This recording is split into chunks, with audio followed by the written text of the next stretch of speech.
గోశాల వచ్చినా 547 గోశాలలు అయితే ఒక మండలానికి 20 గ్రామాల చొప్పున వేసుకున్నా 5 రెంట్ల 10 లెక్కేసుకో. ఒక 10 గోశాలలు దేవతలు ఒక్క గోశాల ఉంది. నేనేమంటున్నా, మరి ఇంటికి ఒక గోశాల ఒక కుక్కలు ఆస్ట్రేలియా కుక్కలు పెంచుకుంటున్నారు మన వాళ్ళందరూ తెలుసు కదా. కుక్కమూత్రము సత్యనారాయణ దానికి పనిచేస్తుందా?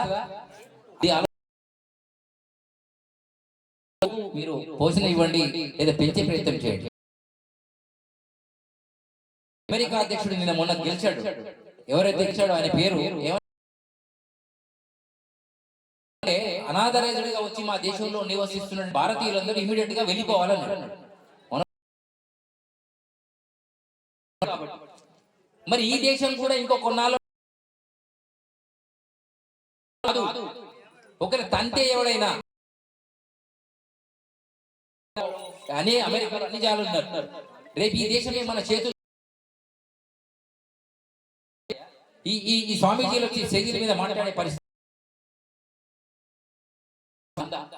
ఆలోచన చేసుకోండి. ఈ దేశం కావాలి అంటే విడిపోయేటువంటి తత్వంతో ఉన్నటువంటి కార్యక్రమాలు ఏవి చేసి అది ప్రమాద సూచిక. ఈ దేశాన్ని మీరు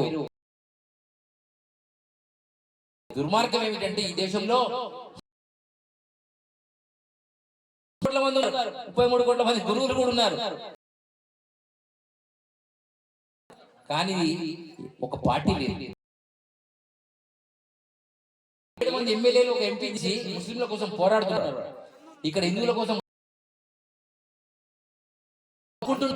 అనుకుంటే తెలంగాణ ఎందుకు రాలేదు? నిజంగా బీజేపీ నమ్మితే ఎందుకు రాలేదంటే చెప్పాలి. మీకు చెప్తున్నా, 60 సంవత్సరాలు టీడీపీ 15 సంవత్సరాలు ఏది మీరు ఉండాలి కదా. మీరు సంపాదించిన ఆస్తులన్నీ రేపు ముస్లింలు క్రిస్టియన్లు తక్కువైతే వాళ్ళకి ఇవ్వాలి ప్రభుత్వం. ప్రమాదమే. అందుకని ఆలోచన చేయండి. మనకు ఇతరులు పరిచయం తీసుకునే రోజు రాలని నేను ఈ సందర్భంగా ఆల్రెడీ ఫుల్ పర్మిషన్ ఇచ్చాడు నరేంద్ర మోడీ. ఏమైపోయింది? శివమాలను ఎవరైనా శివమాల ఫైటింగ్ చేస్తున్నారు, తర్వాత మళ్ళీ సైలెంట్ అయిపోయి అయ్యప్ప స్వామిని కొడితే అయ్యప్ప వాళ్ళు 10 మంది ముస్లింస్ ఇమీడియట్ రౌండ్ అప్ అయి కొట్టేస్తారు అందరు కాదు, మా పటేల్ కాదు, ఈ టైప్ లో తయారయ్యారు. మిమ్మల్ని డిసైడ్ చేయడానికి మీరు 100 కోట్లు ఉన్నారు, 50 కోట్లు వాళ్ళయ్యారు, 100 కోట్లు మీరు. ఒక్కొక్కటి ఇద్దరిని టార్గెట్ చేస్తే మీ చాప్టర్ క్లోజ్. ఒక ఇంట్లో ₹1 సంపాదించిన ఆస్తిపరుని అమ్మ చేస్తున్నారు, సాటుకో నేటుకో ఆ కొడుకును ఉన్న కొడుకును మర్డర్ చేస్తున్నారు.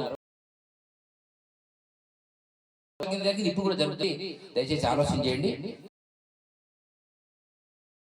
మీరు తీసుకునే ప్రసాదాలలో మంచి ప్రసాదమే ఉంటుంది, అవునా? తీర్థము ప్రసాదం. మరి ఇవి తినడం వల్ల నష్టమా లాభమా అనేది కూడా మీకు తెలియదు. ఇలా జరుగుతున్నటువంటి సందర్భంలో మన చూసుకోండి, నల్ల